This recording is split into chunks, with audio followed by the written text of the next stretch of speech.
da quebra do princípio. Toda vez que eu quebro um princípio, em algum momento da minha caminhada, o princípio que eu quebrei vai me quebrar. E aqui acontece exatamente isso. Deixa eu dar um parênteses muito importante, porque quebra um tabu. Quebra um tabu. O correto é confiar a gestão financeira, o orçamento doméstico, ao cônjuge que tem mais habilidade para fazer isso. E o homem é ruim nessa hora. Ruim. Queridos, nós temos um casal de amigos. Ele é pastor de tempo integral, tem um salário da igreja, e a esposa é gerente geral do Santander na cidade.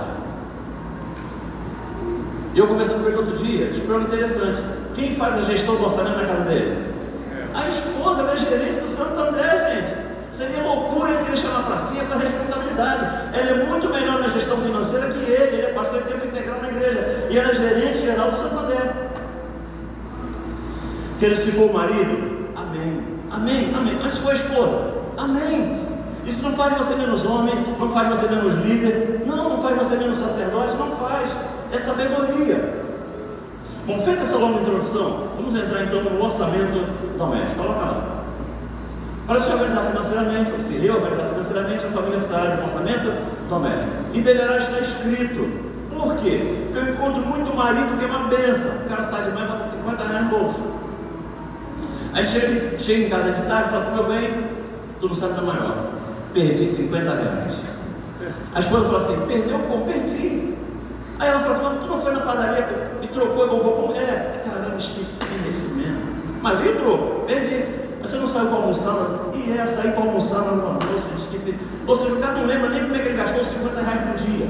Como é que ele vai lembrar que ele gastou dia 1º, dia 2, dia 3, dia... Não lembra, gente. Então eu falo pro cara: cadê o orçamento? Não está tudo aqui, ó.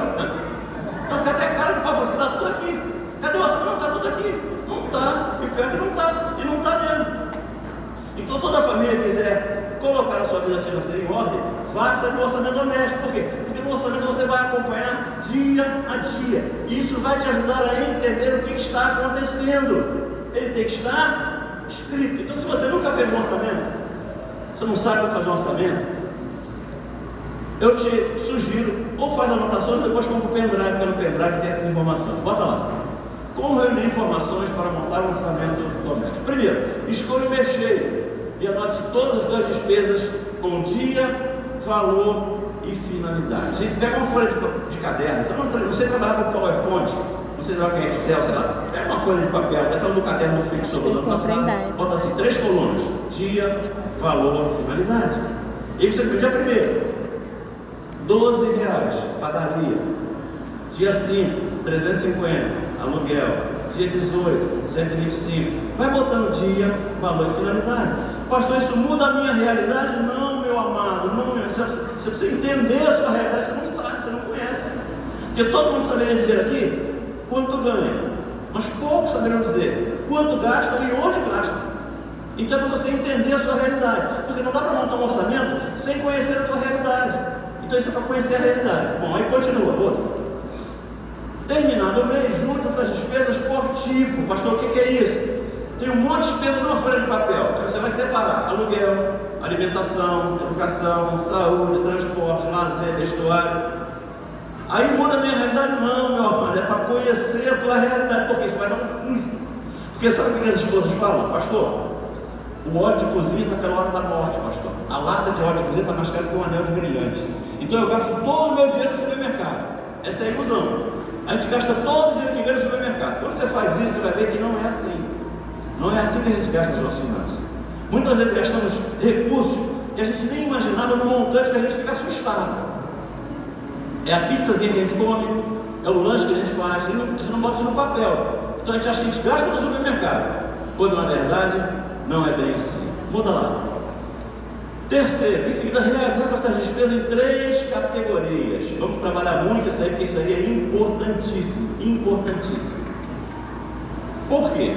Porque todos nós, do Bill Gates ao mais humilde servente, todos nós temos despesas obrigatórias, importantes e super. Elas estão em níveis diferentes, mas elas existem no orçamento de todo mundo. Todo mundo tem esses 3 tipos de despesa. E qual é o segredo aqui? Faça essa classificação em família. Por quê? Porque se você perguntar para uma esposa o que é obrigatório, trocar esse fogão que eu não aguento mais. Você perguntar para o marido, mas eu tenho que mexer no carro, eu tenho que trocar 4 pneus. Então, para a mulher aquilo é supérfluo. Trocar o fogão para o marido é supérfluo. Pega um filho, o que é prioridade? Trocar aquele computador que trava toda hora. Então, assim, cada um tem uma prioridade. Então, na hora de fazer essa classificação, junta a família e tira um consenso. Entenda o que é realmente importante, obrigatório, supérfluo para todo mundo. Mas eu vou dar algumas dicas, coloca lá. Primeiro grupo, despesas obrigatórias, são imprescindíveis. Mas o que caracteriza esse tipo de despesa? Elas vão aparecer no orçamento de todas as famílias. Por quê? Porque são despesas vitais. São aquelas despesas que chega o dia de pagar e você vai lá e paga. Está lá a data do vencimento no boleto, não tem como. O que tem incluído nesse grupo aqui? Aluguel, prestação da casa própria, condomínio, alimentação, transporte. São aquelas despesas vitais, sem as quais uma família não sobrevive. E como elas são obrigatórias, qual é o cuidado que a gente tem que ter com esse tipo de despesa? Se no meu orçamento vai ter que ter uma linha, que é a linha de aluguel ou prestação da casa própria, ela tem que estar lá. Só que o cuidado não tem que ter o seguinte: esse valor tem que estar dentro da minha realidade financeira. Vai ter uma linha lá de conta de luz, vai ter que ter. Só que o valor que eu vou gastar com energia elétrica tem que estar dentro da minha realidade financeira. Vamos supor que tem um valor lá de aluguel, eu moro de aluguel, não tem casa própria, vai ter que ter uma linha lá de aluguel. Só que o aluguel tem que estar dentro da minha realidade financeira. Não é porque vai ter uma linha lá de aluguel, porque o meu aluguel pode ser 18 mil. Ou seja, ele vai estar lá, mas no valor que esteja dentro da minha realidade. Está claro até aqui? Diga amém. Amém. Segundo grupo, despesas importantes, mas que não são obrigatórias. Elas são importantes, mas não são obrigatórias. O que caracteriza esse tipo de despesa? Essa despesa é uma despesa relevante, sim, só que a realização dela vai estar condicionada à realidade financeira do momento que eu esteja vivendo. Pastor, não entendi. É aquela despesa que, se eu deixar de realizar, eu não fico inadimplente. Se eu não realizar dela, eu não fico devendo nada a ninguém. Que despesas são essas? Coloca lá: automóvel, aluguel, telefone, internet. Se eu perguntasse para você, plano de saúde é importante, sim ou não? Sim. É, mas eu faço se eu puder.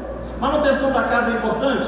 É óbvio que é, mas eu faço a hora que eu puder. Está claro isso? Está claro isso? Não estou dizendo. Bom, o que eu vou ter que fazer com essas despesas aqui? Eu vou ter que ter um controle muito rigoroso, porque essas despesas impactam fortemente qualquer orçamento. Aqui a gente gasta muito. O que eu vou ter que ter cuidado aqui? Se der agora, eu faço agora. Se não der agora, eu faço o mês que vem. Se der no mês que vem, eu faço. Se não der, eu faço o semestre que vem. Se der, eu faço. Se não der, eu faço o ano que vem. Mas eu não fico devendo. Eu não fico como devedor. Eu não vou com o meu nome para o SPC. Cuidado com essas despesas importantes. Por quê? Tem gente que pega uma despesa que está aqui e ele quer fazer a despesa de qualquer maneira. Então ele tira desse grupo e coloca no grupo das despesas obrigatórias. Exemplo: o cara quer ter carro. Não, ele quer ter carro. Ele fala: carro é obrigatório. Mas por quê? Ser vendedor e trabalhar com carro? Não. Então por que é obrigatório? Porque é obrigatório. Então quem quer ter despesas e não quer tirar, e o orçamento não permite, ele tira desse grupo e coloca no outro. Então se é obrigatório, é obrigatório, não tem como tirar. Agora, se é importante, eu só faço quando eu puder. Está claro até aqui? Terceiro grupo, despesas supérfluas. São perfeitamente prorrogáveis. Perfeitamente prorrogáveis. O que é que caracteriza esse tipo de despesa? Ela pode deixar de ser realizada sem problema algum. Então qual é o problema, pastor, com esse tipo de despesa? É porque despesa supérflua nunca é gerada por uma necessidade. Grave isso: despesa supérflua nunca é gerada por uma necessidade. Normalmente o que gera uma despesa supérflua é um desejo incontrolável que a gente tem de fazer aquilo, a gente vai e faz. Ela é gerada por desejo e não por necessidade. Toda despesa supérflua torna mais alegre a vida de quem pode realizá-la. Toda despesa supérflua é uma resposta que a gente dá aos nossos desejos. E administrar desejos é sempre um grande desafio. Grande desafio. Aí por isso que eu coloco aqui roupa de marca, eletrônico. Gente, despesa supérflua gera um prazer enorme em quem pode realizar. Se eu perguntasse assim: pagar aluguel dá prazer, sim ou não? e almoçar fora. Oh, que bênção, que maravilha. Alguém tem prazer em pagar a conta de luz, sim ou não?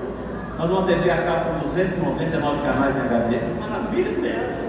Se eu perguntar, pagar condomínio dá prazer? Agora aquela roupa de marca. Meu Deus, que coisa linda.